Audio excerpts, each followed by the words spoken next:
Ce soir, dans cette deuxième partie, nous avons avec nous Madame Nederiche. Donc, Madame Nederiche, donc vous êtes experte comptable et consultante en organisation des entreprises et des institutions chez MGI BFC. Vous étiez élue meilleure femme entrepreneur en Afrique en 2019. Et ça fait honneur finalement à la Tunisie et à toutes les femmes surtout. Madame Nedia, vous allez nous parler de l'entrepreneuriat digital comme principale source de développement d'un pays et donc aussi comme moteur de la croissance économique. Je vais commencer avec vous avec quelques questions introductives. Vous étiez élue femme entrepreneur en Afrique en 2019. Pourriez-vous tout d'abord nous parler de votre parcours et de par votre expérience professionnelle, quelle est l'importance de la digitalisation dans l'entrepreneuriat? Pourquoi est-ce que c'est important de parler de l'entrepreneuriat digital aujourd'hui? Et qu'est-ce qui distingue l'entrepreneuriat digital de l'entrepreneuriat classique? Donc, on va commencer avec ces questions et nous en aurons d'autres finalement juste après finalement votre présentation. À vous la parole, Madame Nedia. D'accord, merci Madame Souheila. Tout d'abord, صحة شربتكم الناس الكل. Ça me fait plaisir réellement d'être parmi vous aujourd'hui,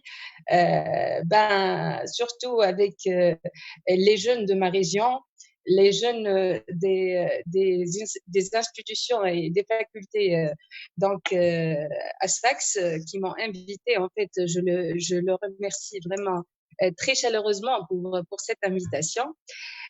Aujourd'hui, je vais essayer de vous parler de mon expérience et je vais essayer d'être le plus possible pratique parce que en fait, à travers mes échanges avec les étudiants, à travers mes échanges avec la jeunesse tunisienne, je me rends compte peut-être que la chose qui peut vous impacter le plus, c'est le retour de l'expérience et la pratique des choses qu'on a essayé de faire et comprendre les résultats de ce qu'on a fait et de nos efforts également.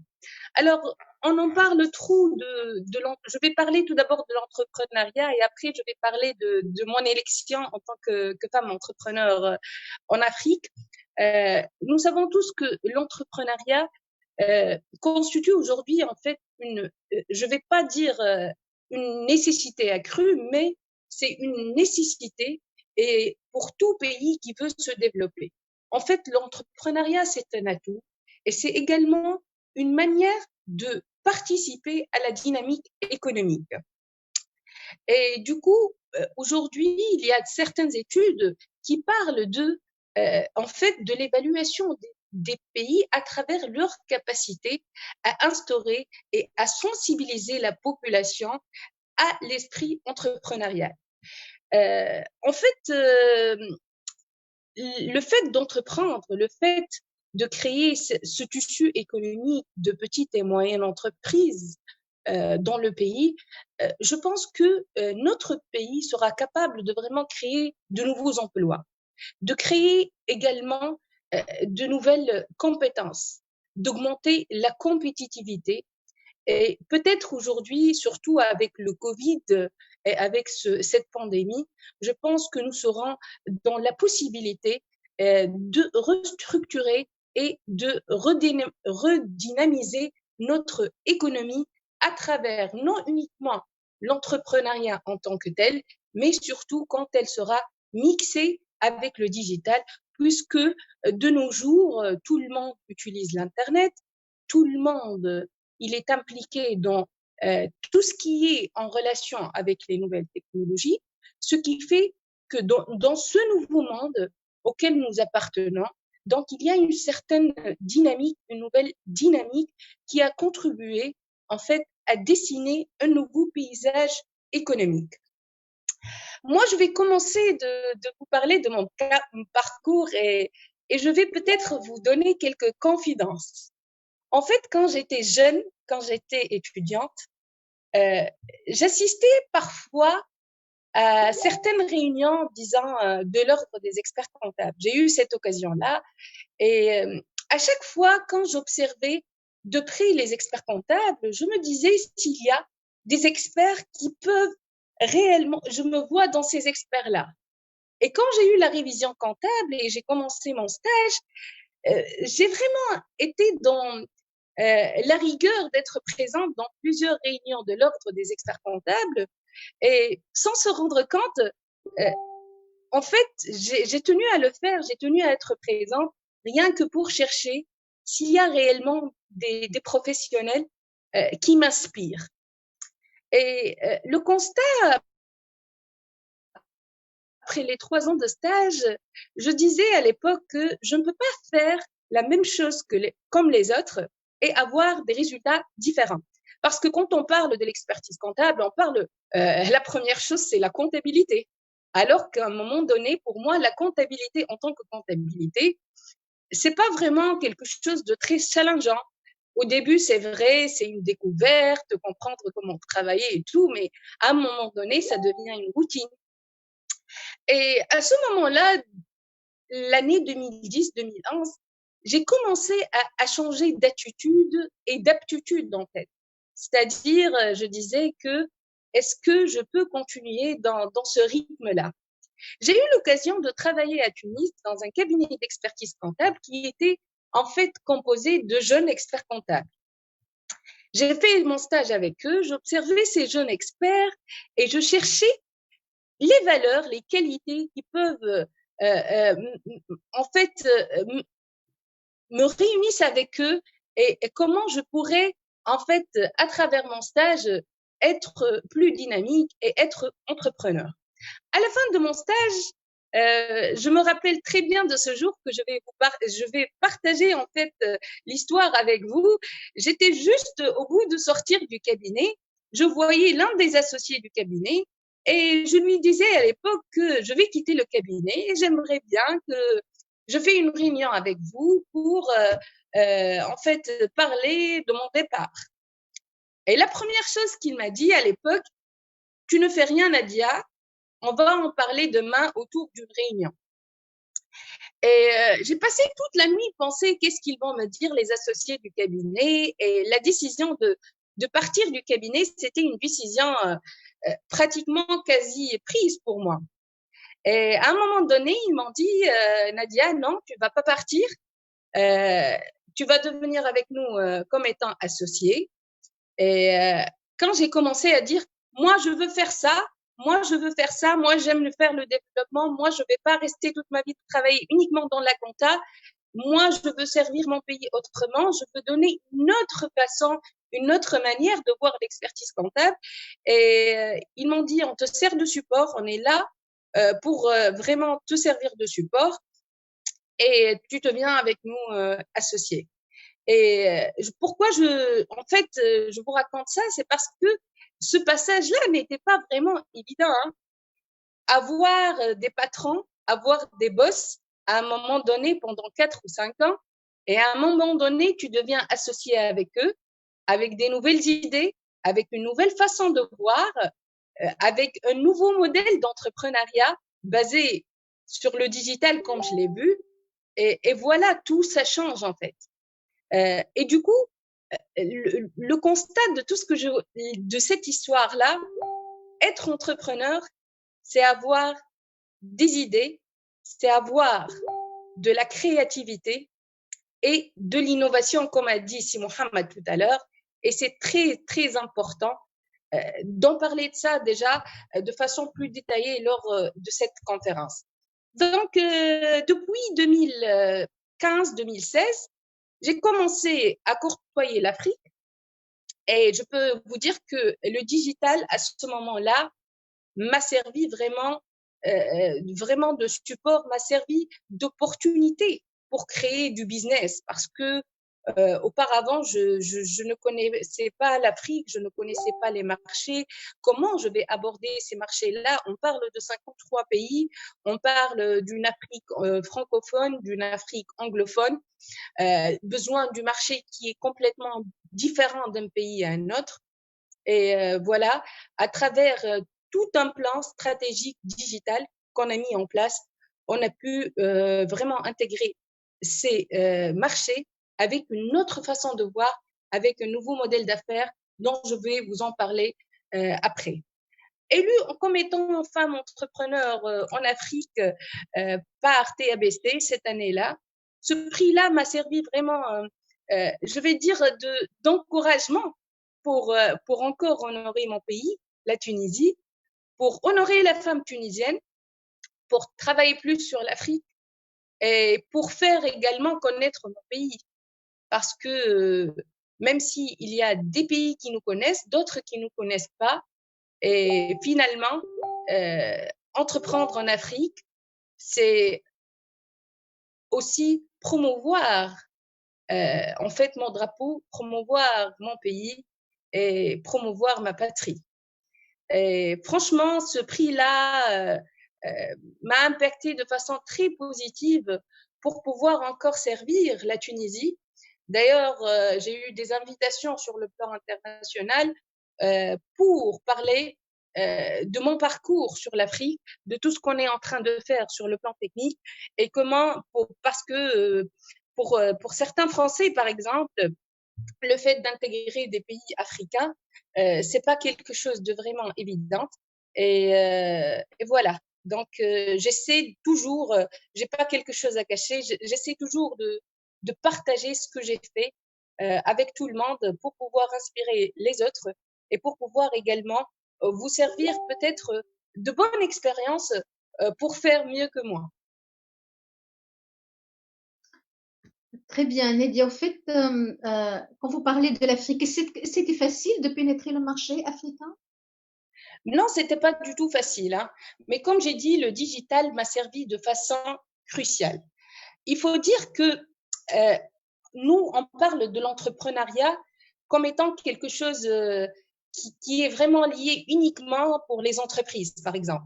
Alors que tout ce qu'on a fait, notre cabinet, ce qu'on a fait sur l'Afrique, c'est de l'entrepreneuriat à travers le digital qui nous a aidé d'intégrer le marché. En fait, on a mis en place tout, donc un processus, on a mis en place un dispositif complet pour pouvoir comprendre le marché déjà à distance, pour pouvoir cibler nos clients, pour pouvoir cadrer ce qu'on peut leur offrir. Et en fin de compte, on a pu décrocher des missions et des marchés qui sont très importants. D'ailleurs, maintenant, je suis en train de travailler avec le ministère du numérique du Bénin sur vraiment un grand projet qui va façonner en fait la vie des Béninois. Et ça me fait énormément plaisir que l'État béninois a fait confiance à un cabinet tunisien pour travailler sur la mise en place en fait de processus digitaux de façon un peu différente des autres pays. Très bien. Bon vent finalement à tous vos projets. Je vais quand même enchaîner avec d'autres questions. Faut-il instaurer une culture de la digitalisation pour booster finalement l'entrepreneuriat? Et est-ce que l'utilisation d'outils digitaux permet de faciliter la création d'entreprises? Et enfin, quelles sont les clés de la réussite de l'entrepreneuriat digital de par votre expérience?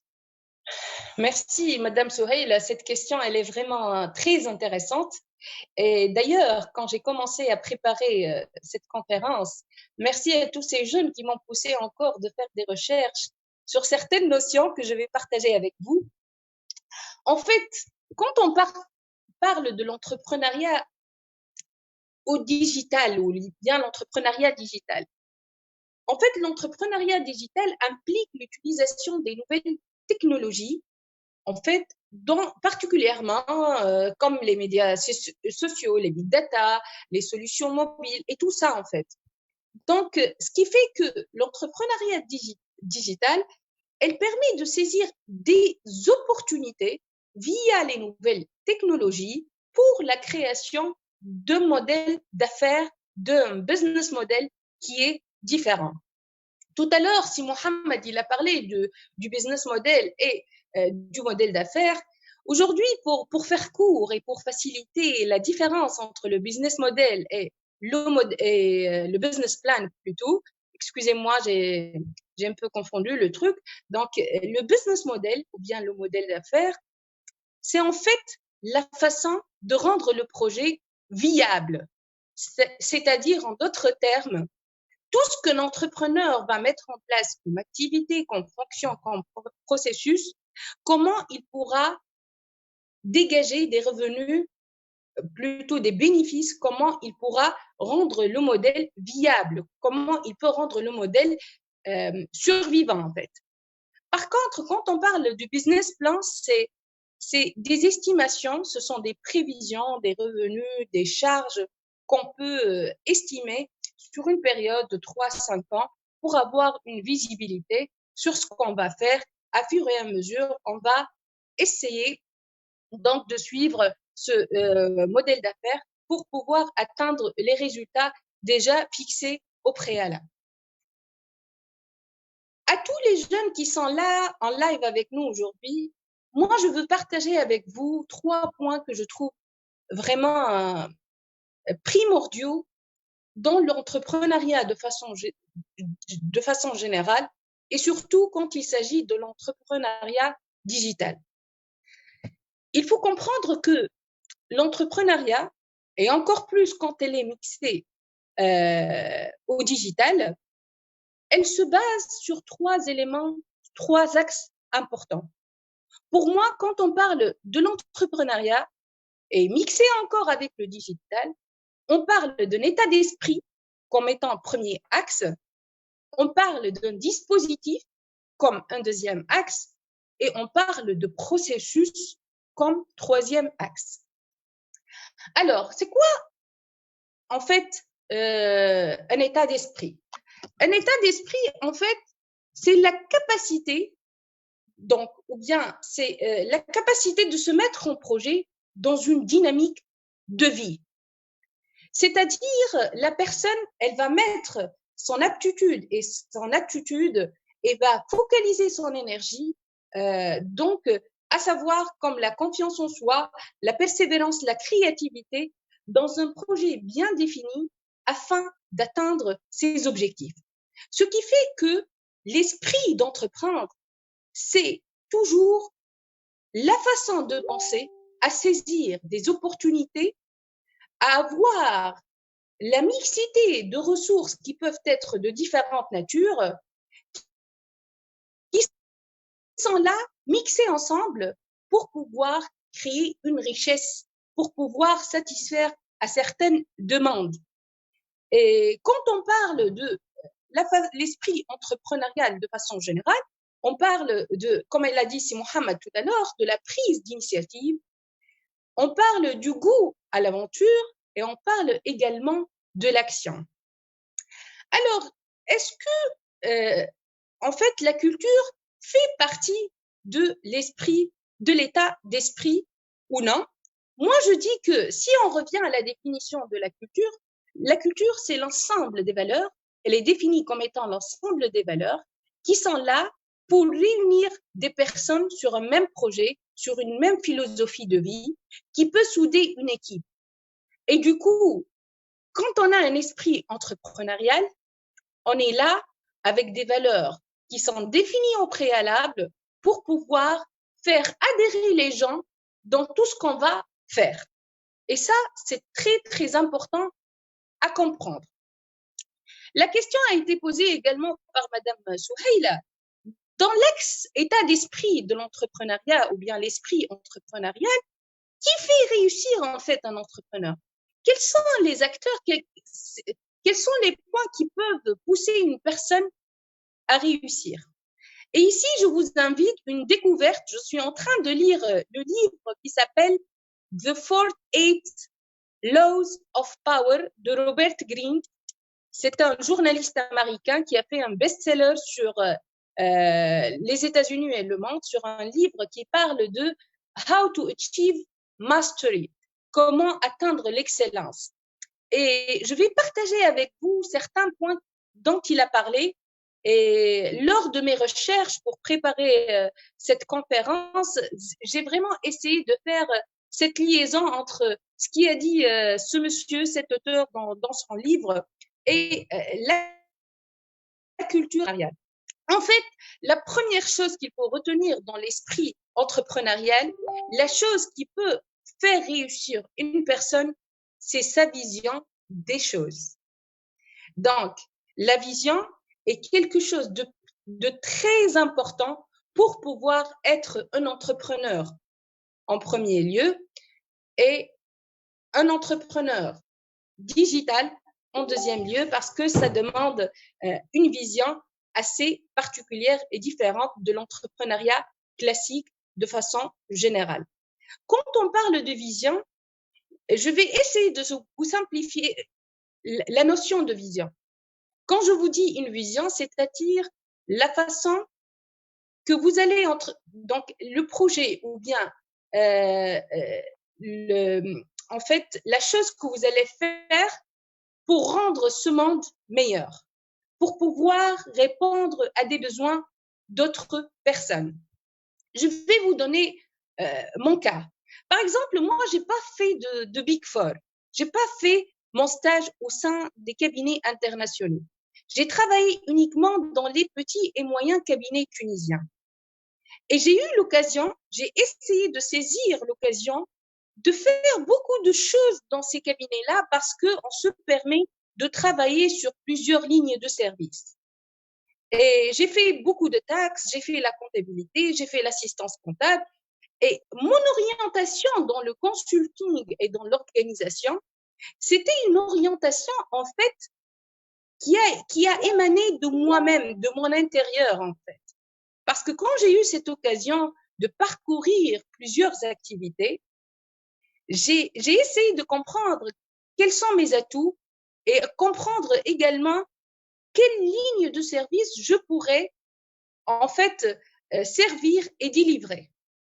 Et quand j'ai commencé à travailler sur l'Afrique, aujourd'hui, ma vision est la suivante. Le fait de voir que le continent africain a un combat très important qui est lié à la lutte contre la pauvreté, qui est lié à la lutte contre la fraude et la corruption. Aujourd'hui, à travers mon boulot, ma vision des choses, c'est de pouvoir contribuer dans le développement économique de ces pays-là à travers ma discipline qui est l'organisation.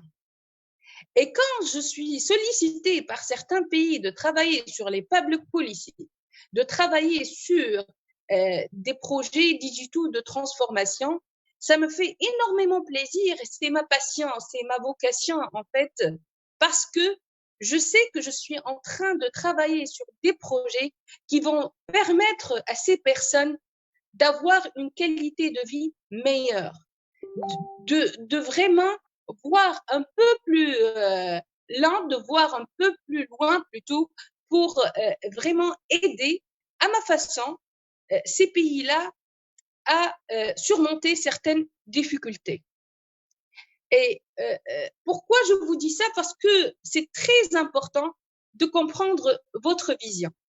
Et le livre dont je vous ai parlé tout à l'heure de Robert Greene, il parle de l'importance, en fait, il a fait des études sur des personnes qui ont réussi leur vie de façon générale.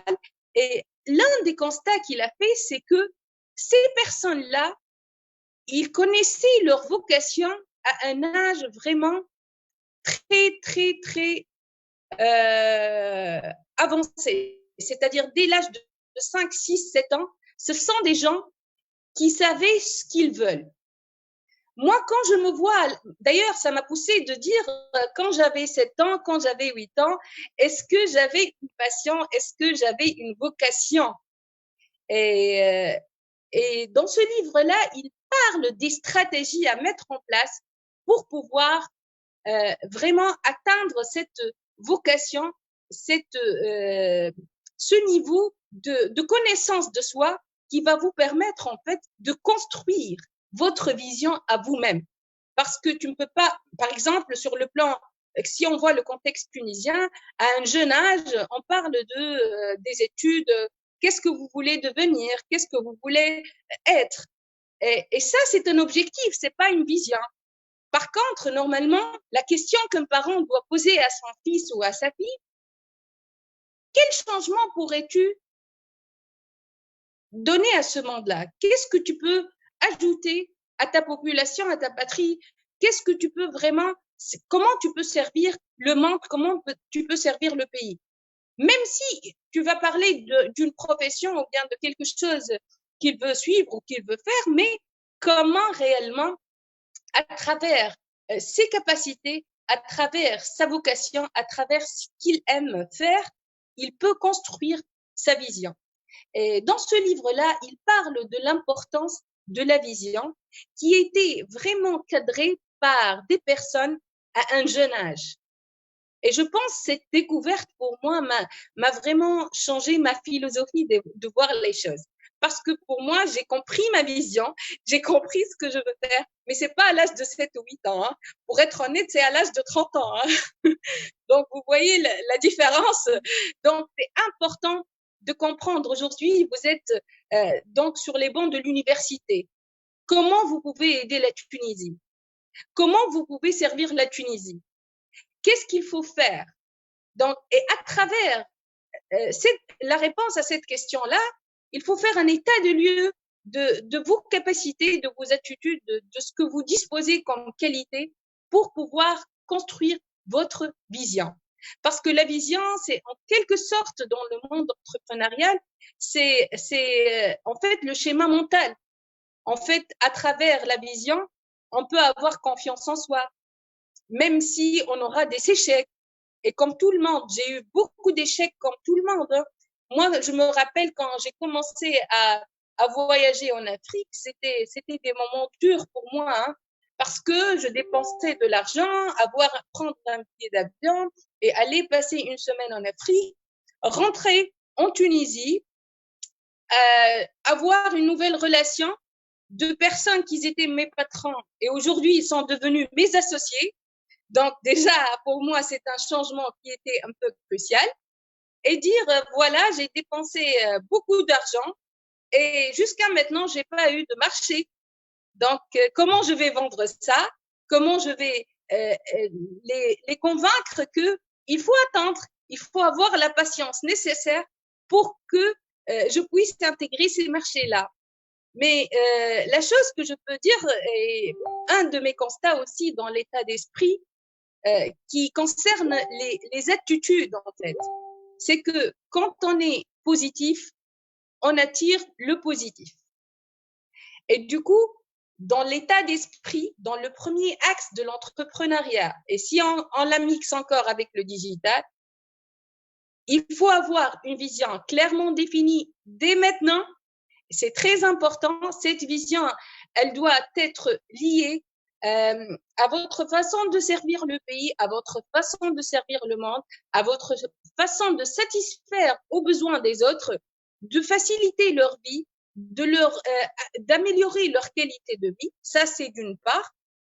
Et d'autre part également, avoir une attitude positive pour pouvoir influencer de façon positive les gens qui vous entourent. Alors, le deuxième axe de l'entrepreneuriat, un dispositif, c'est-à-dire l'ensemble des éléments qu'il faut réunir et qui sont en interaction ensemble, mais ils sont orientés dans l'atteinte d'un but ou d'un objectif prédéfini ou préalablement défini. C'est-à-dire être entrepreneur, d'accord, être entrepreneur digital, d'accord, comprendre les clients, comprendre le parcours, comprendre les partenaires, comprendre le marché. Ça, c'est très important. Les collaborateurs, les gens qui vont travailler avec vous, l'interaction de ces différents acteurs, le fonctionnement, c'est très, très important. Pour le troisième axe, moi, je me suis concentrée beaucoup sur le premier axe qui est l'état d'esprit, parce que je pense que l'état d'esprit, c'est le socle de tout ce qu'on va faire après. Si on a un état d'esprit basé sur une vision claire et des attitudes positives et réalistes, je pense que déjà un grand pourcentage de l'avancement de votre projet est déjà atteint. Donc, on a parlé du deuxième axe qui est donc le dispositif. Le troisième axe, c'est les processus. Donc, si on va définir les processus sur le plan, par exemple, qualité, on parle de input, on parle de la transformation des données pour avoir un output.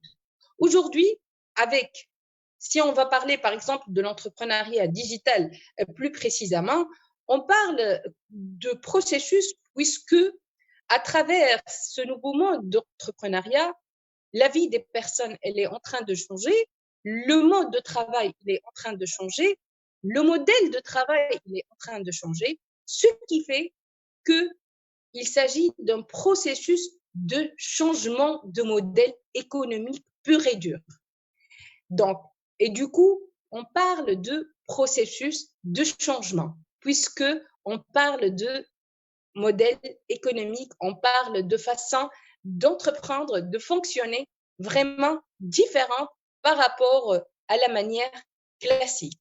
Donc, c'est très important de se focaliser sur ces 3 piliers que je vois vraiment primordiaux pour pouvoir réellement réussir votre entrepreneuriat digital.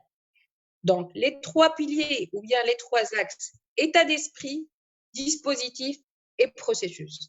Il y a plusieurs acteurs tels que les réseaux sociaux. Et aujourd'hui, je vous invite en tant que jeune étudiant de changer la vocation de l'utilisation des réseaux sociaux et de penser plus à votre avenir et de cadrer plus votre vision, c'est-à-dire, outre, parce que moi, en tant que professionnel, j'utilise les réseaux sociaux pour mettre des contenus d'ordre technique, mais il faut aller au-delà de ça en tant que professionnel parce que, par exemple, pour moi, quand je parle des réseaux sociaux, les réseaux sociaux m'ont permis d'interagir avec certains clients. Les réseaux sociaux m'ont permis également de comprendre les désirs des clients. Par exemple, quand j'ai commencé à travailler sur les formations certifiantes internationales, j'ai commencé à travailler via les réseaux sociaux pour comprendre les marchés de plusieurs pays africains subsahariens, comprendre s'il y a réellement une demande de ce que je suis en train de faire et avoir une idée sur la façon que je vais entreprendre cette ligne de service. Ça, c'est un. Pour vous, en tant qu'étudiant, un des conseils que je vous donne, il faut savoir se préparer à l'opportunité. Et je ne vais pas vous cacher ce clé de succès que je trouve primordial, que j'utilise, j'ai utilisé et je vais toujours utiliser, c'est la préparation donc de l'opportunité. Le jour où l'opportunité, elle va en fait se présenter, donc je me trouve vraiment très bien préparée.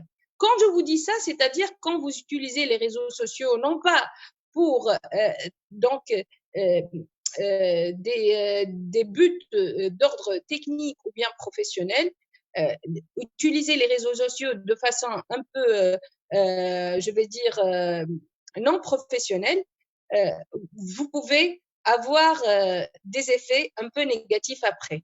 Parce que j'ai eu l'occasion de travailler sur l'international et croyez-moi que j'ai eu parfois des gens qui ont fait des recherches incroyables sur mon profil, hein, incroyables. Donc, le fait d'utiliser de façon, je ne veux pas dire correcte, mais de façon professionnelle les réseaux sociaux, ça peut vous aider en fait à saisir des opportunités. Donc, préparez votre opportunité donc dès maintenant à travers les acteurs du digital. On en parle également des big data et j'ai eu également l'occasion de travailler avec plusieurs entreprises en Tunisie sur l'analyse des données, même pas les big data. Et je vous jure que les résultats qu'on a eus, c'est vraiment quelque chose d'impressionnant. Et je confirme plus l'adage, celui qui détient l'information détient le pouvoir. Donc, et du coup, donc, un des acteurs dans l'entrepreneuriat digital aujourd'hui, c'est l'utilisation des big data qui peuvent nous faire vraiment gagner du temps, qui peuvent nous donner vraiment des informations qui sont utiles pour pouvoir prendre des décisions de façon plus adéquate, je vais dire. On parle, comme elle a dit Madame Souheila tout à l'heure, de l'Internet of Things. On parle également du cloud computing également. On parle aussi, par Géolocalisation. exemple, voilà, donc tout ça, moi j'ai eu l'occasion de travailler avec certains clients en Tunisie et même en Afrique sur certains en fait projets digitaux. Je comprends vraiment l'importance de ce qu'on a fait pour ce monde-là. C'était vraiment quelque chose de très challengeant parce que voir les résultats de ce qu'on a fait, c'était vraiment quelque chose vraiment je veux dire, de réussite. Il y a l'accès à la mobilité et l'accès à distance et la mobilité. Peut-être on a senti ça plutôt avec la pandémie, puisque tout le monde commence à parler du télétravail, commence à parler du travail à distance. Par exemple, juste pour vous dire, notre cabinet, le projet, j'ai mené le projet du télétravail depuis 2017. Et du coup, quand on a commencé à avoir la pandémie, on n'a pas paniqué au sein du cabinet parce que tout simplement, c'était préparé déjà 300 auparavant. Pour nous, c'est pas quelque chose de nouveau, le télétravail. Déjà, on partage tout, on a notre plateforme, on a tout. Et du coup, c'est pour cela que je vous dis, l'un des plus importants clés de succès que je vois, se préparer à l'opportunité. Et la préparation, elle est très importante pour pouvoir l'opportunité quand elle se présente. Tout à fait. Merci, Madame Lydia, pour toute cette énergie positive que vous donnez finalement aux jeunes. Moi, je vais vous donner une question comme ça au live. Donc, c'est Amr Chali qui vous pose la question suivante. Est-ce que c'est facile pour un expert comptable classique de changer sa manière de faire des affaires et pénétrer le marché digital? Et moi, je vais rajouter quand même une petite question. Quelle a été la vision pour vous, finalement, pour finalement se lancer dans le digital? Mhm. Il faut dire que la vision, c'est contribuer au développement économique du continent africain à travers les lignes de service. Moi, je vais vous parler réellement de mon expérience. Merci à mon cher collègue de poser cette question. Comme je vous ai dit au début, même si mon père, il me sert de modèle dans la vie, mais sur le plan professionnel pur et dur, hein, je parle de le connection, comme il dit le journaliste, c'est-à-dire quand je prends le bilan, ou bien c'est quoi la chose que j'aimais faire en fait. C'est ma passion, ma vocation n'était pas vraiment similaire à celle de mon père. À chaque fois, je voyais les experts comptables, je cherchais un expert qui me ressemble. Quand je le vois, je dis, ah, celui-là, oui, je me vois dans cet expert-là. Et malheureusement, j'ai passé des années à le chercher, j'ai pas trouvé. Et je suis partie du principe que je ne peux pas faire les choses de la même manière que les autres pour avoir des résultats différents. Donc, la première des choses que j'ai faites, c'est de commencer à être certifiée sur le plan international. Les certifications internationales m'ont permis vraiment d'accéder au marché international de façon générale. Moi, je suis contactée du Pakistan, je suis contactée de Afghanistan, je suis contactée du Moyen-Orient, je suis contactée un peu partout, donc pour travailler sur des projets. Alors, comment je me suis orientée au digital? Quand j'ai commencé à travailler sur l'organisation des entreprises et plus particulièrement sur le contrôle interne, j'ai découvert en fait que si je ne comprends pas le digital, c'est-à-dire le système d'information de l'entreprise, je ne pourrai pas réellement conseiller l'entreprise de façon judicieuse. Je ne peux pas vraiment créer de la valeur ajoutée. Je ne peux pas vraiment être vraiment une bonne consultante pour le dirigeant d'entreprise. Et à ce moment-là, que j'ai commencé à dire que je vais m'investir pour faire de nouvelles études dans le domaine des technologies de l'information. J'ai commencé à faire des formations au début sur les systèmes d'information, après sur l'audit des systèmes d'information, après sur les référentiels de gouvernance en matière de technologie de l'information. Ensuite, j'ai fait aussi une certification internationale de contrôle interne, arrivant dernièrement, il y a 2 semaines, à être certifiée donc Certified Fraud Examiner. Et c'est la première fois que je vais le dire, je suis la première femme tunisienne à être certifiée. Fraud Examiner, c'est la première certification mondiale en matière de fraude et la première femme sur l'Afrique francophone à être certifiée également Fraud Examiner. Donc, moi, en fait, j'évolue avec le marché. Quand je fais le terrain, quand je travaille sur un projet, j'essaie de lire entre les lignes, j'essaie de comprendre là où je peux monter, comment je peux monter dans la chaîne de valeur, comment je peux servir plus le client, comment créer une continuité de service avec le client. Et à chaque fois que je vois la demande, elle est importante, j'essaie d'avancer, j'essaie de m'investir en matière des études parce que devenir expert comptable, d'accord, et ça ne veut pas dire que c'est fini les études. Hein. Les études, c'est quelque chose de contenu. Donc, on ne peut pas dire avoir le diplôme, c'est fini, c'est bon. Et du coup, donc, je me suis fixé un objectif que chaque année, je devrais être certifiée au moins 2 certifications internationales de renommée. Et c'est comme ça que, d'ailleurs, il y a certaines missions que j'ai pu décrocher rien que le fait d'être certifiée de façon pointue sur certaines disciplines.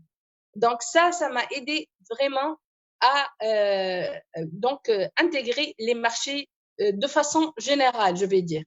Euh, L'expert comptable, est-ce qu'il peut faire le digital? Est-ce qu'il peut faire l'informatique? Pour moi, je suis un des cas qui ont choisi de travailler sur le consulting, qui ont choisi de travailler en fait dans le domaine de consulting.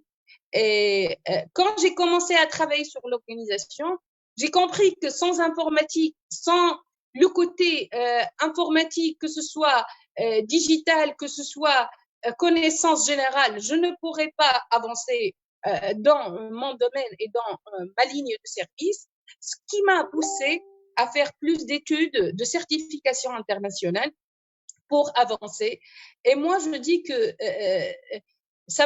la comptabilité m'a servi vraiment de façon très importante dans cette nouvelle ligne de service.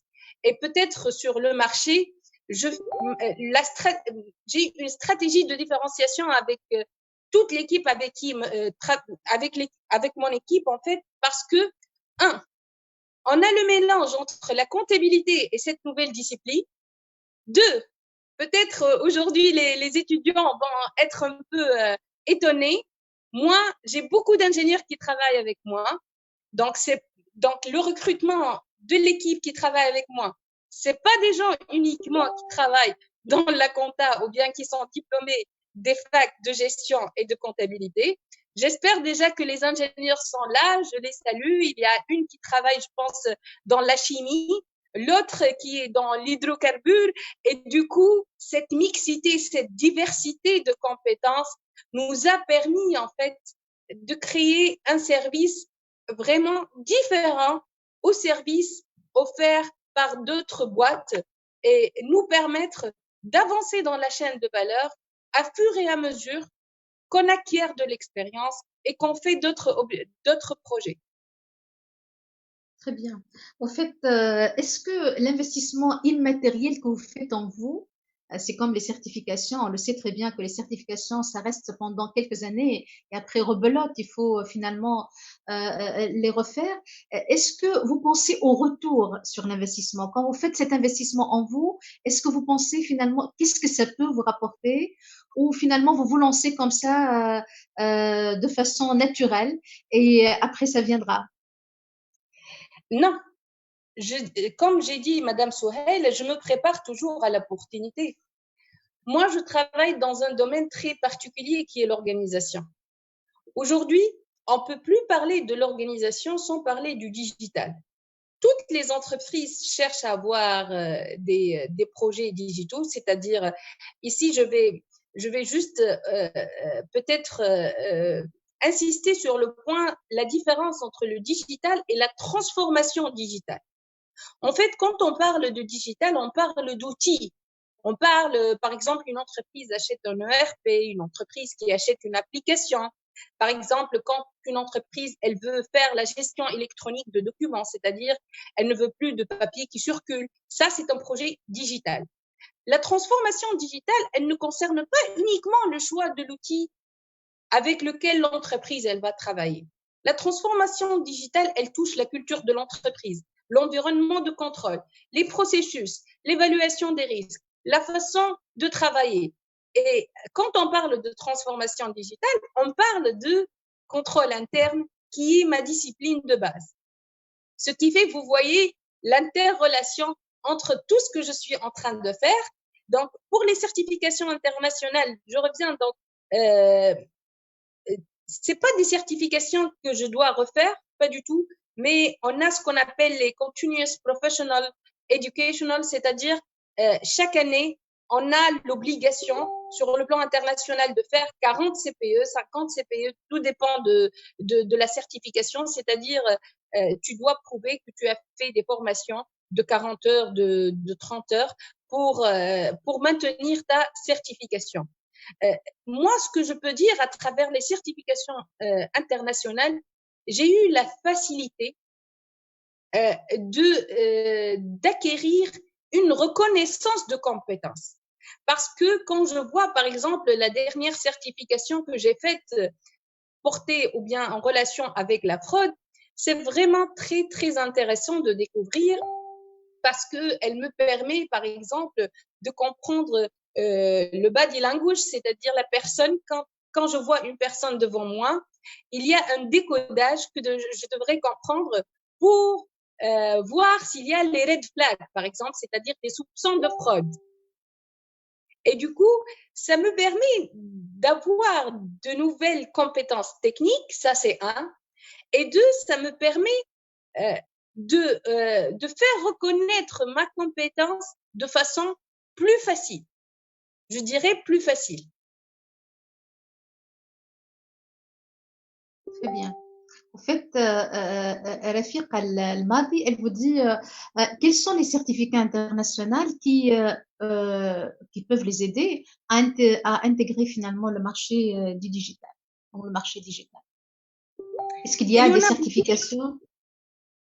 Il y en a beaucoup de certifications, mais par exemple, moi, puisque je travaille sur l'accompagnement des entreprises dans les transformations digitales, je travaille beaucoup sur la discipline gouvernance.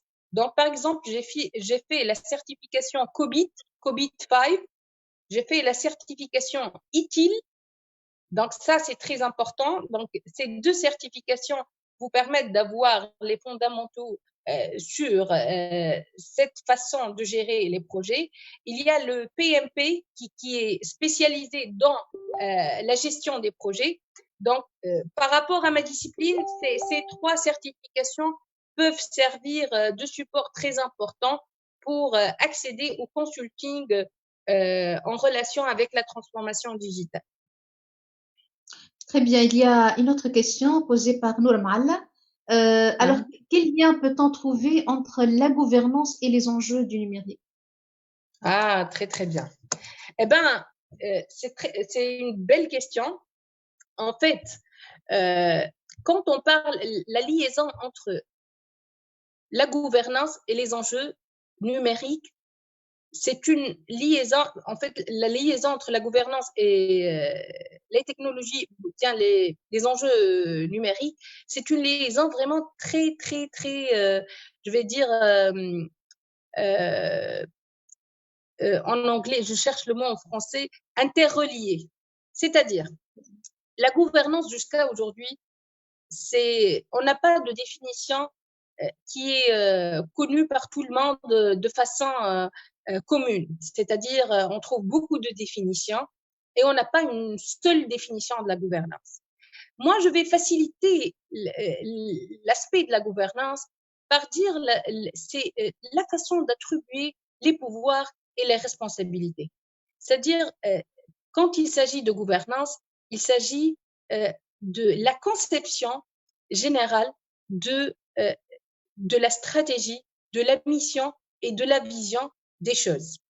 Alors, cette stratégie, cette vision, cette mission doit être déclinée au management, à la direction générale pour exécuter, c'est-à-dire pour pouvoir faire son système, donc pour atteindre cette mission, ces objectifs et concrétiser cette vision. Alors, l'un des points les plus importants pour atteindre cette vision ou bien ces objectifs ou cette mission à travers la direction générale, c'est l'IT, les technologies de l'information, tout ce qui est digital dans l'entreprise. Donc, aujourd'hui, tout le fonctionnement ou une grande partie des processus passe par le digital. Ce qui fait que l'enjeu du digital sur le fonctionnement de façon générale et l'atteinte des objectifs fixés au préalable par la gouvernance et la mission déjà cadrée constituent un point majeur dans l'atteinte de la gouvernance. Quand on parle de la gouvernance, on parle de 3 objectifs cruciaux qui sont la réalisation des bénéfices, l'optimisation des ressources et l'optimisation des risques. Et pour pouvoir le faire, il faut bien qu'on maîtrise les systèmes liés aux technologies de l'information utilisées pour l'entreprise pour maîtriser l'ensemble des enjeux qui peuvent impacter le fonctionnement du système et par conséquent impacter la gouvernance dans sa mission, dans sa vision et dans ses objectifs. Très bien. Au fait, quand on parle de gouvernance aussi, c'est moi qui vais poser cette question. Quand on parle de gouvernance, on parle aussi des mécanismes de gouvernance. Il y a les mécanismes internes et les mécanismes externes. Malheureusement, avec tous ces mécanismes, il y a eu beaucoup de fraudes finalement. On a assisté à beaucoup de scandales financiers. Je voudrais là voir, est-ce qu'on peut utiliser le numérique pour limiter finalement ce type de comportement? Est-ce que Toujours. Oui, le numérique ou bien le digital, il est au service en fait du système de façon générale. Nous, il y a un proverbe arabe qui dit comment on dit voilà, quelque chose pareil. C'est-à-dire que lutter contre la fraude ou bien combattre la fraude dans un système ou dans une organisation, on va dire, c'est-à-dire minimiser le risque de fraude. Et là, il y a les mécanismes, comme vous avez dit, Madame Souhaïla, à mettre en place pour pouvoir lutter contre la fraude et le numérique peut nous servir. Par exemple, on prend un cas très courant, je vais essayer par exemple, les paiements à double, par exemple, parce que si on voit la fraude en tant que discipline, il faut comprendre que sur The Report of Nation, le dernier rapport de la CFE, l'Association of Certified Fraud Examiner, elle dit que plus que 50% des fraudes sont des fraudes commises par le personnel interne de l'entreprise. Et du coup, on peut comprendre que quand on dit du personnel interne, c'est-à-dire dans le système de fonctionnement. Le digital, le numérique de façon générale, peut limiter certaines interventions de certaines personnes dans le système, ce qui va permettre de pouvoir automatiser certaines tâches et faire diminuer certains risques. C'est pas tous les risques, mais certains risques liés à la fraude. Très bien. Au fait, alors je vous pose une autre question par Nour Maalla. Donc, elle vous dit quels sont les obstacles pour se lancer dans un projet entrepreneurial dans le domaine du digital. Y a-t-il vraiment une stratégie à suivre pour finalement atteindre une certaine efficacité, que ce soit à court terme ou à long terme? Par rapport à tout ce qui est enjeu de façon générale de l'entrepreneuriat, si Mohamed tout à l'heure, il a parlé des points qui sont cruciaux et moi, je partage tout à fait son avis parce que aujourd'hui, parmi les points les plus importants, moi je dis toujours que je répète la même chose, on ne peut pas faire les choses de la même manière que les autres et avoir des résultats différents. Et pour ne pas faire les choses de la même manière que les autres, chère jeunesse tunisienne, il faut avoir un état d'esprit avec une attitude très positive, avec le sens de la responsabilité. Et vous savez pourquoi c'est très difficile, c'est délicat ce qui a été dit par Si Mohamed, et je vais le redire, parce que quand on parle de valeurs, il y a des valeurs qui sont personnelles à chaque personne. Ce qui peut être toléré par moi-même peut ne pas être toléré par vous, Madame Souhaïla. Et du coup, il y a certaines valeurs donc qui doivent être travaillées pour pouvoir vraiment être un entrepreneur de façon générale.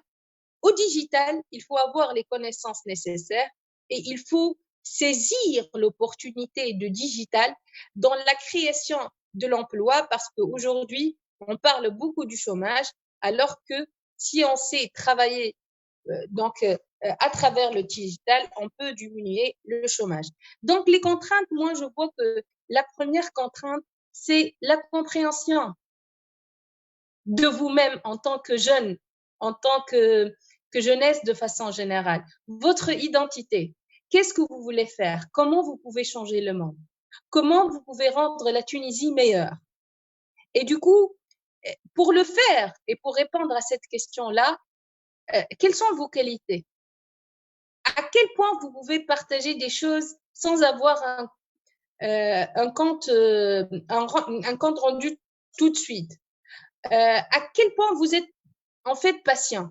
Parce que être entrepreneur, c'est avant tout attendre 1, 2 années, 3 années sans résultat et l'opportunité donc pour la saisir, elle n'est pas vraiment quelque chose de connu au préalable par rapport au timing. D'ailleurs, je partage une phrase qui a été dite par le fondateur de General Electric qui a dit que j'ai pas échoué, j'ai essayé 10 000 façons qui ne fonctionnent pas. Donc, avoir certaines qualités, vraiment, c'est quelque chose de très important. Donc, un des points qui peuvent bloquer l'entrepreneuriat de façon générale, c'est de ne pas se doter de ces qualités-là pour pouvoir déjà surmonter une certaine, surmonter certaines difficultés qui peuvent vous bloquer pour monter dans la chaîne de valeur. Quand il s'agit du digital, moi je dis que l'entrepreneuriat digital, un des enjeux, moi je ne vais pas parler du financement et tout parce que je pense si Mohamed, c'est à la concrétisation qu'on va parler de ça, mais moi je dis il faut l'un des enjeux les plus importants, c'est vous-même. Quelle qualité pouvez-vous avoir pour servir le monde, pour servir le pays? Et est-ce que c'est suffisant pour en fait réussir et pour concrétiser votre vision en objectif, pour concrétiser votre vision en mission, pour pouvoir vraiment créer votre projet. Le digital, il faut bien utiliser le digital. Saisissez l'opportunité de prendre le digital comme une opportunité. Parce que quand vous allez prendre le digital comme étant une menace, cette menace-là n'est pas ponctuelle. Elle peut vous suivre pendant des années et elle peut vous affecter pendant des années. Donc, avoir ce mindset d'attitude positive, de professionnalisme, de responsabilité, c'est très important pour vous servir et ne pas bloquer votre parcours dans le futur. Moi, je tiens beaucoup, beaucoup, beaucoup de vous parler de ça parce que le jour où j'ai compris ça, j'ai pu vraiment monter dans la chaîne de valeur.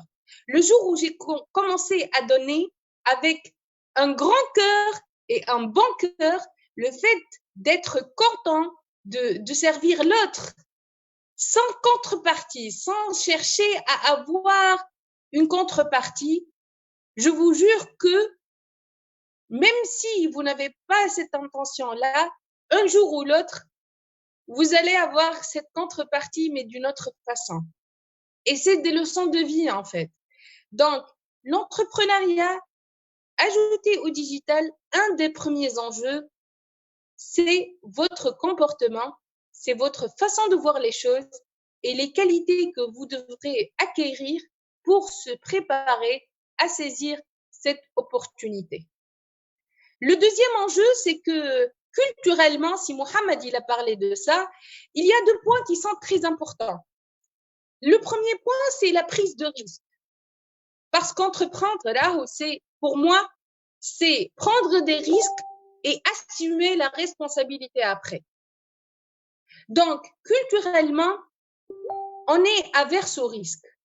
Alors que entreprendre et au digital, c'est vraiment se mettre dans une nouvelle aventure avec de nouveaux risques et d'assumer la responsabilité après. Le deuxième point culturel que je vois primordial et qu'il faut le surmonter, c'est l'esprit d'échec. Il faut, même dans l'échec, il y a des opportunités qu'on ne peut pas trouver. Même dans l'échec, on peut avoir le premier pas de réussite. Et les gens qui ne jouent pas, ce sont des gens qui n'ont pas essayé. Et si je vous parle de mes échecs, je peux passer toute la nuit, jusqu'à sourd, parler de mes échecs, parler de mes trucs par rapport à certains projets que j'ai vraiment mis beaucoup d'énergie pour les réussir et après j'ai échoué comme tout le monde. Moi, je vais juste vous parler d'une anecdote. Une fois, j'étais en France et dès le début, je veux travailler sur le pré-paramétrage de logiciels d'audit pour la Tunisie. Et comme par hasard, j'ai croisé un Tunisien qui était un ami, qui travaillait dans une boîte d'audit digital, c'est-à-dire qui fait le software en audit digital. J'ai dit, je veux travailler avec vous pour faire un produit pour la Tunisie et tout. Et à un moment donné, après avoir avancé sur le projet, en fait, jusqu'à maintenant, je comprends pas qu'est-ce qui s'est passé, mais en tout cas, le projet, il a été bloqué. Je vous jure, à ce moment-là, j'ai dit, moi, j'ai fait ce qu'il faut, mais bon, c'est pas grave. Après peut-être 3 ou 4 mois, j'ai croisé par hasard les éditions Francis Lefebvre et ça fait 4 ans maintenant que je travaille avec eux. J'apprends beaucoup d'eux, j'échange beaucoup avec eux et voilà. Donc, finalement, c'est vrai que j'ai échoué avec le premier, mais ça m'a servi de base pour travailler avec le deuxième. Et c'est la vie. L'échec, c'est le début de la réussite. Il faut traiter l'échec comme une manière de se faire en fait, de se mettre en question sur les points qui n'ont pas marché pour pouvoir vous servir dans de nouvelles expériences. Et c'est des choses sur lesquelles il faut se baser et il faut apprendre à accepter l'échec. Sur le plan culturel, il y a plusieurs valeurs que si Mohamed il en a parlé par rapport aux enjeux, tels que également l'esprit d'équipe et la collaboration. Aujourd'hui, avec le digital, déjà le parcours client il change. On parle d'une nouvelle façon de traiter le client. On parle d'une nouvelle façon d'interagir avec le client. Tout ça demande la connaissance de nouvelles valeurs, la réactivité, comment travailler en équipe pour pouvoir servir le client. Et moi, je pense que si la Tunisie réussit à surmonter cet aspect culturel, je pense que nous serons dans la capacité vraiment de surmonter vraiment plusieurs difficultés qui vont nous servir pour gagner du temps et réussir une transformation dans notre modèle économique. Alors, j'ai parlé de la culture en termes de gestion de risque et tout. J'ai parlé de l'état d'esprit. Il y a une valeur sur laquelle le digital, il est basé, c'est la confiance. Moi, franchement, avec le digital, je comprends mieux cette valeur-là qui est primordiale dans le monde entier. Quand on parle du digital, on parle de la confiance, surtout quand il s'agit de l'économie et de la relation avec l'économie. Et je pense peut-être la Tunisie, vu ce qu'on a vécu depuis 2011, cette valeur, elle est en train vraiment d'être, je ne vais pas dire délaissée, mais elle est un peu détruite. Donc, il faut qu'on travaille là-dessus. Soyez vous-même, soyez honnête, soyez confiant en vous et faites confiance aux autres, toujours avec prudence, bien sûr. Mais par exemple, parfois, quand je vois des gens qui font juste une copie et postent sur leur mur des posts d'autres personnes sans faire la référence de ces personnes-là, je vois que la valeur confiance est encore dispersée en Tunisie. Et ce n'est pas uniquement l'université qui doit travailler sur ça, mais je pense que c'est dès le primaire qu'il faut qu'on instaure cette culture avec des valeurs qui vont permettre aux jeunes de façon générale de créer du business, que ce soit digital ou non digital, et d'être vraiment réussi. Très bien, Neddy. Au fait, donc l'entrepreneuriat, c'est aussi un ensemble de valeurs humaines, éthiques et citoyennes aussi. Parce que quand on se lance aussi dans un projet entrepreneurial, on pense aussi à son pays. Généralement, on dit que l'entrepreneur, c'est un individualiste, mais au contraire, c'est quelqu'un qui a une vision collective parce que c'est lui qui fait travailler les autres, c'est lui qui crée de l'emploi pour les autres, c'est lui qui aussi amène de la valeur ajoutée et c'est lui, en fait, finalement, c'est grâce à l'entreprise, finalement, qu'on peut travailler la croissance économique dans un pays. Alors, peut-être aussi, je vais rajouter une chose pour l'entrepreneur, à part la prise de risque, il faut aussi avoir cette capacité à rebondir et surtout travailler cette capacité de résilience qui est très importante. Quand on échoue, on peut finalement se relever et on peut finalement aller de l'avant. Je vais vous poser encore deux petites questions. Donc, il y a euh, Slim Free, donc il vous pose la question suivante. Votre entreprise favorise-t-elle les projets bottom-up? Euh, oui, oui. Moi, bon, notre modèle, il est un peu différent en tant que cabinet parce que on travaille dans les deux sens. De toute façon, euh, on essaie de mettre en place une stratégie de communication. Je redis la même chose, je fais les choses autrement. Je suis pas vraiment expert comptable de façon technique. Je suis entrepreneur plus que expert comptable.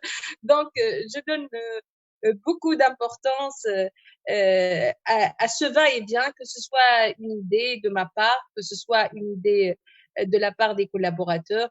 D'ailleurs, aujourd'hui, quand j'ai fini de travailler sur la conférence, et j'ai travaillé sur la créativité et l'innovation, en fait, et la différence entre la créativité et l'innovation. La première des choses que j'ai faites, c'est de poser la question sur notre intranet à tous les collaborateurs, dire comment vous voyez la différence entre la créativité et l'innovation. Les décisions donc prises dans le cabinet, donc chaque département à part, avec toute l'équipe, même au recrutement, j'essaie d'impliquer toute l'équipe pour pouvoir avoir une équipe qui est basée sur la cohésion, qui est basée sur l'acceptation de l'autre et sur la confiance surtout. Et voilà, donc je travaille dans les deux sens. Hein. Donc, soit des collaborateurs aux associés, soit une idée des associés aux collaborateurs qui est mise sur la table, discutée et concrétisée après. Très bien. Tout à l'heure, vous avez parlé de la transformation digitale. Quels sont les piliers sur lesquels se fonde la transformation digitale? Ouais. Alors, c'est une bonne question. En fait, les piliers sont à l'ordre de trois. Le premier pilier, c'est le parcours client. Aujourd'hui, Nous sommes tous d'accord que le client, il est de plus en plus attiré à ce monde virtuel dans lequel il est convaincu qu'il est en train d'être satisfait, dans lequel il voit vraiment que ses demandes sont prises au sérieux et sont satisfaites. Ce qui fait que tout ce qui est parcours client est très important comme étant un pilier pour la transformation digitale, vu que les canaux, en fait, de tout ce qui est publicité, les canaux de vente, les canaux des produits et des services sont en train de subir un changement crucial avec l'utilisation donc de ces nouvelles technologies de façon générale. Ce qui fait qu'il est très important de comprendre le parcours client donc dans tout ce dans tout ce qu'on va entreprendre de façon digitale. Donc, quand on parle de nouveaux canaux de vente, on parle de nouveaux canaux de communication, de marketing, de services, sincèrement, c'est vraiment étroitement lié au processus opérationnel. Ce qui fait que le deuxième pilier de la transformation digitale, c'est les processus opérationnels, puisque le mode de fonctionnement de nos processus euh, vraiment change avec cette transformation digitale. Reste juste à dire que dans cette nouvelle modélisation interne des processus, et là, par exemple, c'est des missions de conseil qu'on offre aux institutions des États africains ou pour des entreprises tunisiennes, c'est la modélisation de ces processus lors de la transformation digitale. En fait, la technicité ou bien la spécificité dans cette modélisation, c'est comment garder en fait la valeur du produit, comment garder en fait cette valeur en vue d'accroître et mesurer en fait les étapes qu'on doit mettre en place à fur et à mesure pour avoir une chaîne de valeur qui est en train d'évoluer et qui est en train de s'améliorer. Le troisième pilier de la transformation digitale, si Mohamed il en a parlé et moi un peu, c'est le modèle d'affaires, c'est-à-dire le business model. Aujourd'hui, on parle de changement de l'attitude du client, d'un parcours client, on parle de changement de processus opérationnel, ce qui impacte de façon directe la viabilité de notre modèle, la façon avec laquelle on va gagner de l'argent, la façon avec laquelle on va rendre le projet donc rentable, ce qui fait que c'est très important de repenser le modèle d'affaires, mais tout en ayant les yeux ouverts sur la concurrence. C'est très, très important de travailler sur ces trois piliers qui sont primordiaux dans tout projet de transformation digitale. Parfois, les clients, en fait, nous sollicitent, non pas au début du processus de transformation digitale, mais à fur et à mesure. Les processus opérationnels, ils les oublient, mais à un moment donné, si les processus ne sont pas modélisés de façon technique, très hautement, en fait, conceptualisé de façon correcte, ça peut impacter de façon négative les transformations digitales. Madame Lydie, alors il reste une question avec laquelle on va clôturer. Qu'est-ce qu'une stratégie digitale? Peut-on mesurer l'efficacité d'une stratégie digitale et dans ce cas, quels en sont les outils? Et quelle stratégie avez-vous adoptée pour convaincre donc MGI à intégrer donc un réseau parmi les 20 premiers réseaux mondiaux de comptabilité de conseil? D'accord. Par rapport à la stratégie digitale, moi, je vais vous en parler de la stratégie qu'on a adoptée pour pouvoir intégrer le réseau international et également acquérir des marchés. En fait, on a essayé de comprendre quels sont les outils que notre cabinet doit disposer pour pouvoir atteindre 2 ou 3 objectifs. La première chose, c'est d'avoir une autorité, c'est-à-dire augmenter notre autorité sur le marché africain de façon générale. La deuxième chose, c'est de clarifier notre service et nos lignes de service et nos lignes d'activité. Qu'est-ce qu'on fait plus exactement? Et quand une personne, par exemple, rentre dans notre site web, elle comprend très bien ce qu'on est en train de faire. Le troisième point, c'est de pouvoir publier des contenus techniques qui peuvent aider les gens de façon contenue et à travers, par exemple, le blog sur notre web, à travers les réseaux sociaux, à travers le website. D'ailleurs, je salue notre responsable marketing parce que nous, la stratégie digitale, elle est très, très liée avec le marketing. C'est notre responsable, c'est un Congolais qui a commencé son stage avec nous ici en Tunisie. On espère le voir encore avec nous pendant des années ici en Tunisie. Donc, Francoti. Donc, c'est avec lui qu'on a modélisé cette stratégie. On a fixé des objectifs à très court terme, à moyen terme et à long terme. Comment on est en train de mesurer cette stratégie? C'est à travers les résultats. C'est-à-dire, quand on fixe les objectifs, on essaie de voir si on a pu atteindre un objectif, oui ou non. Et on a des statistiques, des analyses des données qu'on essaie de faire. On a des analyses hebdomadaires sur les réseaux. On a d'autres de façon mensuelle et même annuelle pour pouvoir fixer une stratégie digitale complète qui est en fait basée sur une bonne communication, une communication qui est égale à nous-mêmes en tant qu'associés et en tant que cabinet, en tant que collaborateurs, qui est basée sur le partage avec l'autre de notre expérience, de tout ce que nous faisons de façon claire et surtout de pouvoir servir que ce soit la jeunesse, que ce soit notre clientèle à travers ce que nous sommes en train de vivre. Alors, pour l'MGI, comme je vous ai dit au début, j'ai intégré les petits cabinets, donc j'ai appris à rêver, en fait. Parce que quand tu es dans un petit cabinet, en fait, tu as l'occasion de vivre le bien et le mal et des choses. Et du coup, donc, j'ai appris à rêver. Et quand j'ai commencé, en fait, quand je suis devenue associée au sein du cabinet, l'un des points que j'ai discuté avec les associés, c'était de pouvoir intégrer un réseau international. Donc, j'ai travaillé sur ça sur le web et j'ai trouvé ce réseau-là qui était le 16e réseau mondial international. Je les ai contactés et après on a en fait subi tout le processus d'évaluation. On avait des personnes qui sont venues nous faire les audits de qualité sur nos travaux et après on a été retenus pour devenir membre du réseau international.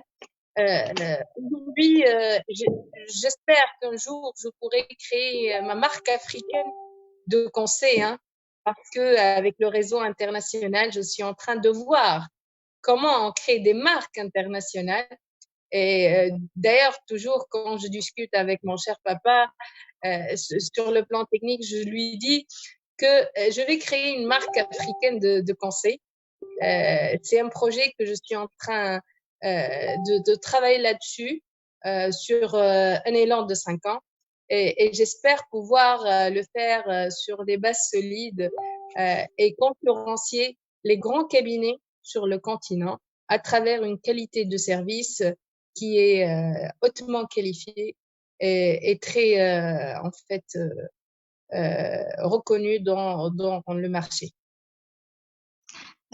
Au fait, j'ai dit qu'on allait clôturer, mais les questions encore parviennent. Donc, je vais quand même lui faire plaisir de poser cette question. Donc, Nourmal, elle vous pose la question suivante. Pourquoi avez-vous choisi de pénétrer le marché africain et non pas le marché européen? Encore une fois, je ne peux pas faire comme tout le monde et avoir des résultats différents. Sincèrement, il y a une autre chose que je suis en train de pratiquer. C'est une discipline que j'ai découvert en 2016. Et d'ailleurs, j'étais invitée par Shams FM et dernièrement par Mariam Belkabi. J'en ai parlé de ça, la discipline de l'intelligence économique.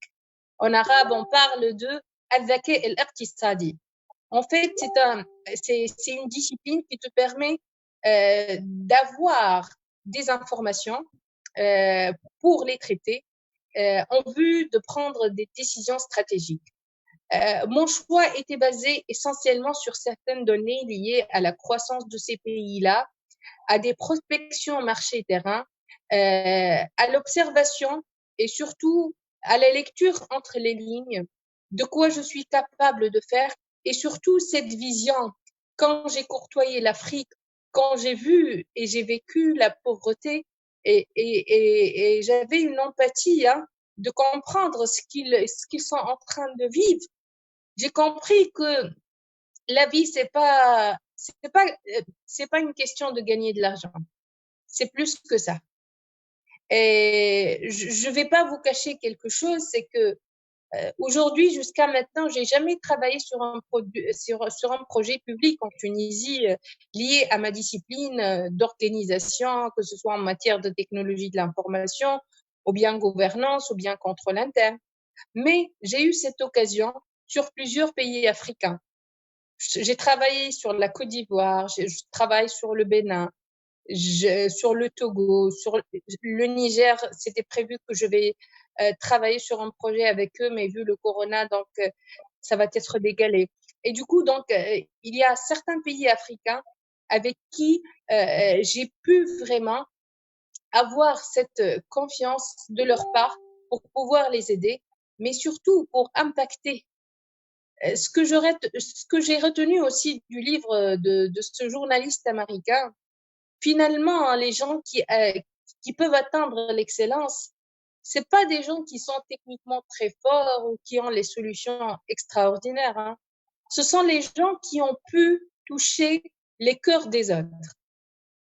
Et moi, je dis toujours, je parle de mon cœur et j'essaie de toucher les cœurs des autres à travers ma discipline. Le fait de trouver des ministères qui n'ont pas, par exemple, une organisation clairement définie, le fait de travailler avec eux, le fait de leur donner une organisation adaptée, et puis travailler sur des projets digitaux avec eux, ça me fait énormément plaisir de vivre cette évolution, de vivre cette, en fait, montée dans la chaîne de valeur qui me fait apprendre aussi beaucoup de choses pour la vie, qui me fait changer de comportement. Avec l'Afrique, je suis devenue plus tolérante. En travaillant en Afrique, je suis devenue plus ouverte d'esprit. Avec l'Afrique, j'ai compris qu'il faut avoir beaucoup de persévérance pour pouvoir atteindre un objectif.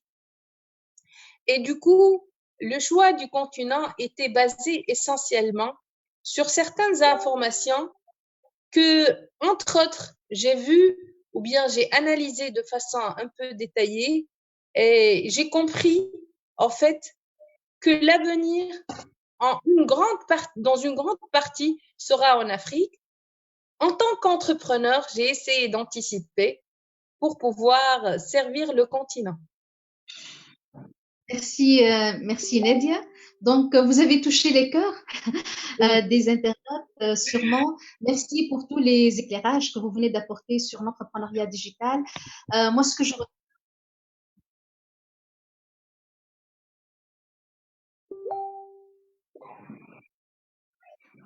très bien, si Mohamed il est avec nous.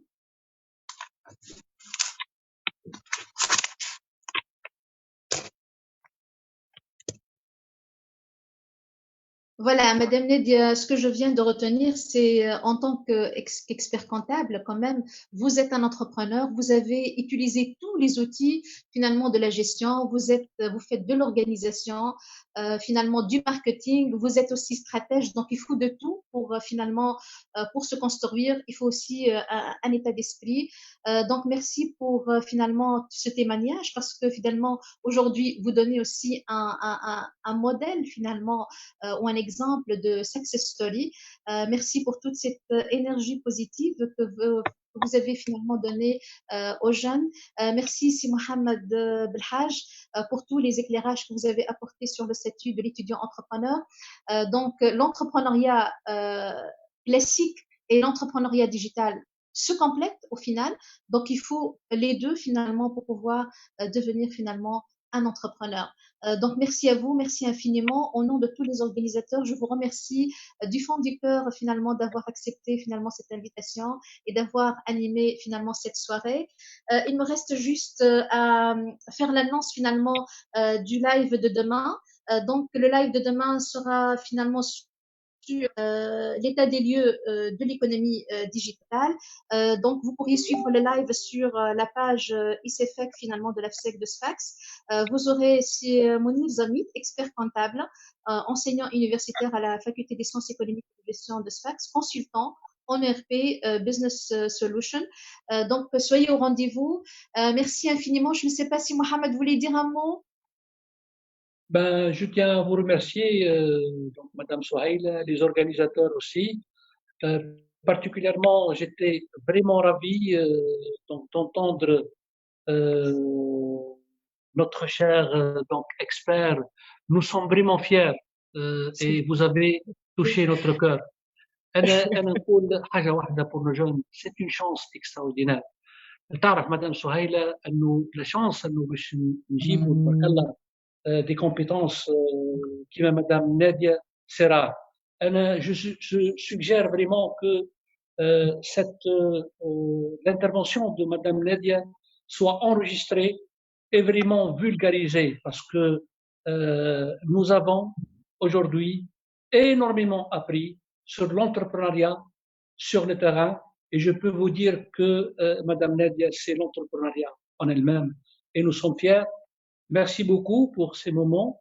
Vous avez touché donc vraiment nos cœurs et une fierté pour la Tunisie.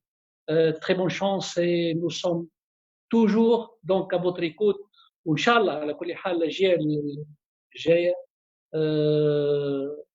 تستوعب برشا حاجات من اللي قلتهم مدام نادية. احنا على كل حال المسيرة ما زالت تستمر مدام سهيلة. L'université donc a une responsabilité énorme à jouer aujourd'hui.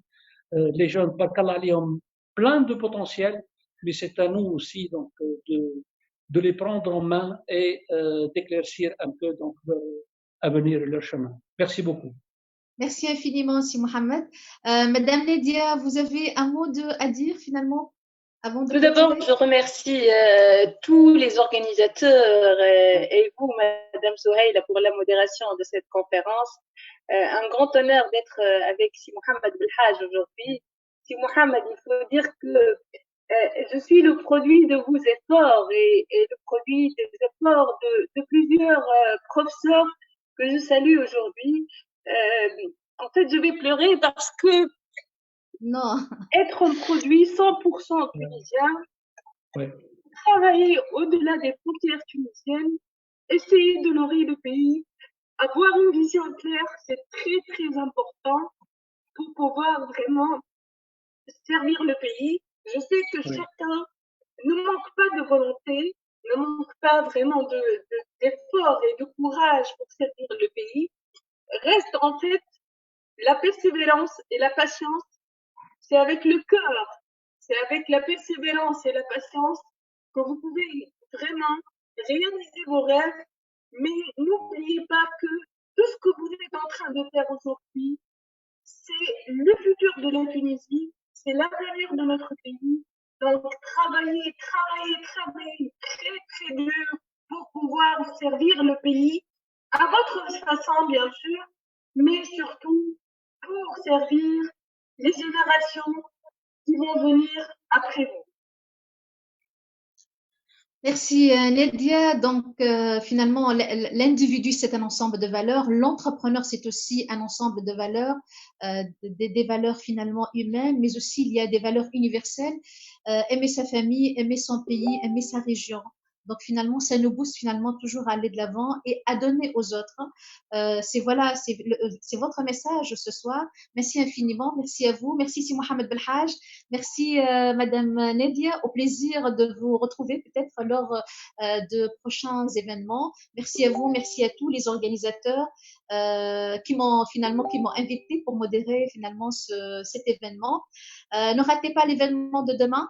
À la prochaine, je vous dis Merci.